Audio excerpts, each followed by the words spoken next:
అదే బాబుని మరొక స్థలానికి వెళ్తే మరొక విధంగా పిలుస్తారు. అంటే దాని అర్థం ఏంటి? బాబు ఒకడే. ఆయన స్కూల్కి వెళ్ళినప్పుడు అతను స్టూడెంట్ అని పిలుస్తున్నాడు, ఇంట్లో ఉన్నప్పుడు కుమారుడు పిలువబడుతున్నాడు. అలాగే దేవాది దేవుడు కూడా అనేకమైన రూపంలో ఉన్నారు. అని అర్థమేంటి? అనేకమైన విధాల్లో ఆయన ఉన్నారు. ఇది దీని గురించి మనం అర్థం చేసుకోవాలి. ఆయన సింహాసనం మీద ఉన్నప్పుడు, అంటే పరలోకంలో ఉన్నప్పుడు తండ్రి అయిన దేవుడుగా ఉంటారు.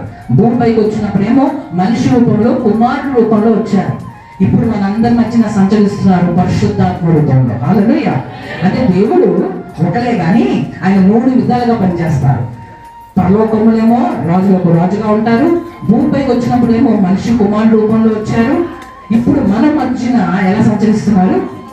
పరిశుద్ధాత్మ రూపంలో. దేవుడు లేదని అనుకోకండి, దేవుడు ఉన్నారు. ఆయన ఉన్నారు కాబట్టి మనందరూ ఇక్కడ ఎలాగా కలిసి ఉన్నాం. అండ్ ఈరోజు మనం గుర్తు చేసుకోవాలి,